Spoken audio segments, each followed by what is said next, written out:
You are Locked On Coogs, your daily podcast on the Houston Cougars, part of the Locked On Podcast Network, your team every day. What's up, everybody? I'm Jake Hatch, your host here on Locked On Cougars. That across from me digitally is Parker Ainsworth from Locked On Coogs, covering the Houston Cougars. We are your respective hosts covering all things BYU and Houston right here on the Locked On Podcast Network.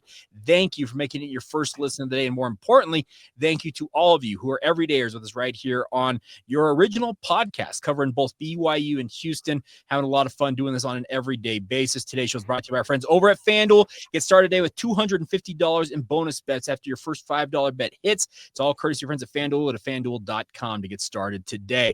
All right, Parker Ainsworth, the BYU Cougars finished in third place, ostensibly. They were tied atop the conference, but didn't make the Big 12 title game. The Houston Cougars finished down the standings a bit this year in football. So that's very kind of you to say. I don't want to turn Houston Cougars fans off immediately, so I'm gonna be kind on this side of it. Now, we have seen programs like Oklahoma State go from finishing second in the conference to finishing dead last this season. This is a topsy-turvy football league, it looks like. What did the Houston Cougars do in hopes of essentially ascending the ranks, much like BYU and Arizona State did a year ago via the transfer portal so far? Well, so they open up with a bang in the transfer portal, getting Conner Weigman. Weigman's a Houston native.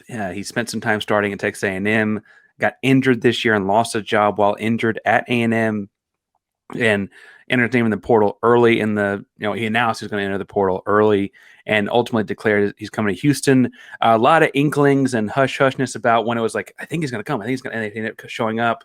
And suddenly you had, I think it was 5 different offensive linemen join the portal, join Houston in the portal. A couple other skill guys come along the way, tight ends and stuff like that. All guys that want to play with an offense that has a guy like Conner Weigman at the forefront of it.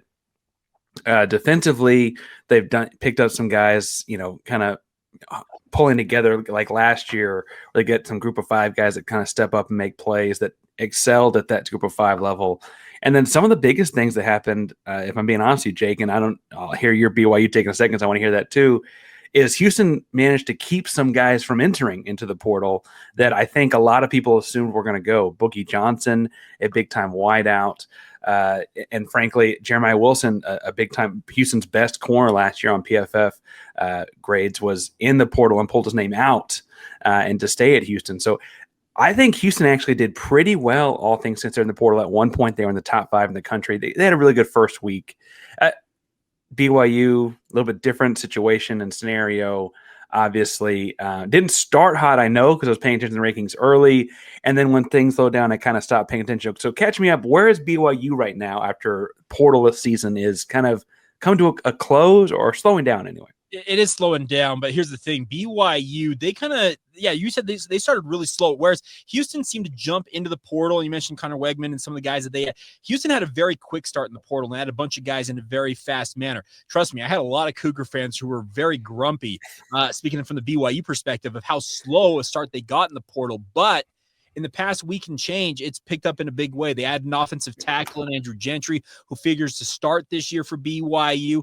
They also added a couple of defensive linemen, none bigger than Keanu Tanuvasa from Utah, who was a starting D tackle for the Utes. He's coming to BYU and figures to be kind of the heart and soul of BYU. Yeah, can we pause on that one? Because there's a big story out there in this one that, listen, I haven't dabbled too far in. I don't want to accuse anything.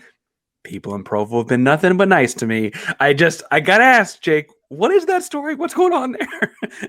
He essentially, because he was a guy who had been pretty vocal about guys leaving Utah, and then about a week or two later decided to put his own name in the transfer portal. There's a lot of Utah fans who are saying, hey, money talks, etc. The simple fact of the matter is he apparently decided to consider his options and decided that hitting the portal was his best option. And I can just say this, having talked with people who are far more in the know on his situation, he had a lot of offers. SEC money was coming after him hard because, once again, he is a NFL prototypical defensive tackle. And BYU was able to win out in the end because I think, number one, they had a pretty competitive NIL package. I'm not going to say that they didn't, because money is always a factor when it comes to stuff like this. But the other thing is, this is a guy who's a very devout LDS kid, a member of the Church of Jesus Christ of Latter-day Saints. And he wanted, as he mentioned, BYU TV on their TV network, that he wanted to be a place where he could be unapologetically himself. That was the terminology he used. So he feels like Provo was the best option for him. And I don't think it hurts either that he just recently got engaged to his girlfriend, who if I'm not mistaken, maybe a student at BYU as well. So, there's a few factors in there. There's a coming home aspect. Like Weigman came to Houston, coming back home. He's coming back to the church, right? There's something there. Like, that's a fair thing, right? That's a fair thing. It is. And so BYU's had a really good, I guess, finish to how the portal has gone so far here. But I've looked at this from two different dichotomies, and I want to get your thought on this. Whereas BYU finishing 11-2, they have a lot of their weapons coming back. You mentioned the fact that Houston held on to a lot of guys you may have thought would have left. I feel like BYU is one of those programs just simply due to what BYU is all about. They're a church-affiliated school. It means more to a lot of guys in this program than just playing football. There's the church aspect, and there's a lot playing into that. So BYU, I think, holds on to a lot more of its guys when it comes to transfer portal season than maybe a lot of programs out there. Doesn't mean that they didn't lose some guys, because they did. But I look at this more as BYU's kind of been looking in the portal at more of kind of wants, like, we want this, we want that, and they've been able to target specific positions to add because they have a lot of pieces coming back. Whereas, I want your thought on this, Houston seems to be, hey, Willie Fritz needs to turn this roster over, and guys like Conner Weigman, it's more of a needs-based approach to the portal. Yeah, I mean, it's no secret last year the biggest issue for Houston was the offense. You saw up close and personal at the end of the season, right? The defense was very real. The offense left them out there to dry a lot. And so they went over and got a bunch of talent on the offense side of the football. And frankly, it's going to be a lot of competition in the spring. And I think the talk in Houston is, don't be surprised if some guys that lose those competitions in the spring throw their name in the portal in the later window, right? But right now, they're coming to Houston to compete for jobs because a lot of these guys are from the Houston area. Again, they pull an offensive lineman from Oklahoma State that started there in their conference championship. I guess they set semifinal or whatever it was last year in 2023. He's from Houston, right? They do the same thing with a Lubbock kid, a Lubbock Texas Tech kid coming back to Houston that grew up in Magnolia, a bunch of things like that coming back to Houston, right? And ultimately, I think the deal there is the focus is offense because of how, we'll just say, bad the offense played last year, right? And so they're going to add some offensive linemen and some tight ends and kind of change things up. They got a new offensive coordinator, pulled in Slade Nagel, who was the OC at Tulane with Willie Fritz, dabbled a little bit and seeing if he could get that head coaching job. He did not. He ended up being the tight ends coach and like a quality control, like a couple of different hats at LSU the last year before getting this OC job a year later. And I think, we saw what that Willie Fritz and Slade Nagel offense looked like when they were at Tulane.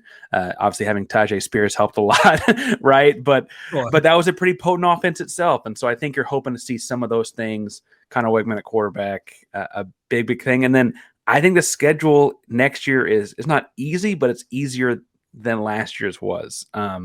Bluntly, you're not ending the season at Provo. You're ending the season in Orlando, right? Those are just different environments to play in.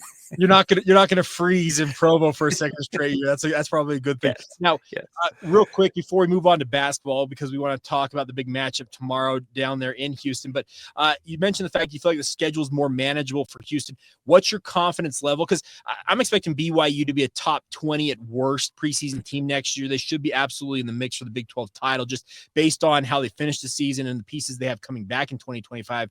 Give me a sense of where you expect Houston to be come preseason expectations time with regards to where they could finish next year. Well, honestly, obviously we haven't seen spring practice like that. I expect them to win all three non-conference games. They play Stephen F. Austin, Rice, and Oregon State. Those are all very gettable games. At Arizona State, depending on what that roster looks like, I guess Sam Levitt looks very good, obviously. But that's a game I think they can take early. They have TCU, West Virginia, Oklahoma State down the stretch. Again, I said finish the season at Central Florida. Those are all winnable games. I think it's kind of, they went from last year, the ceiling was a bowl season. This year, the floor seems like it's going to be a bowl season.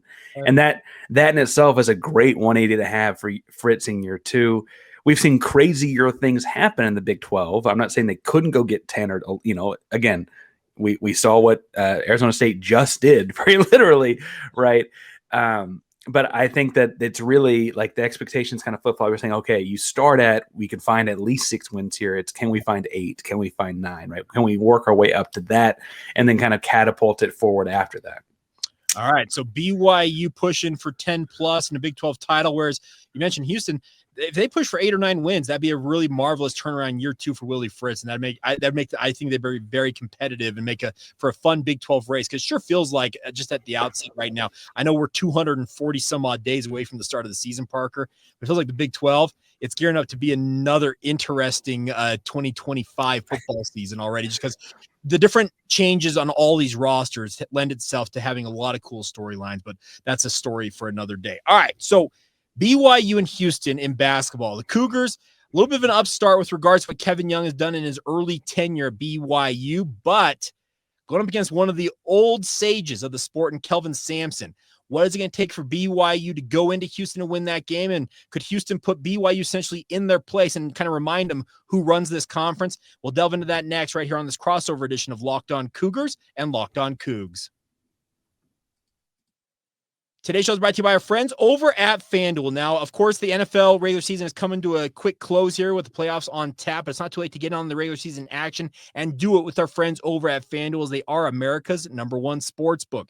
Right now, new customers have finished the season strong with $250 in bonus bets if your first $5 bet wins. It's as simple as that. The best part is the FanDuel has so many different ways for you to pick up a W. All of us have different ways we like to do our sports betting, whether you're a guy who likes to go against the spread, money line, you like player props, which players will score a touchdown, how many points each team will score. There's a myriad of different ways for you to have fun with our friends over at FanDuel. And the best part is you can customize it to what you like. And once again, just visit FanDuel.com to join up today. That's FanDuel.com for your chance at $250 in bonus bets if that first $5 bet hits. Start today once again at FanDuel.com. Make every moment more with FanDuel, an official sportsbook partner of the NFL.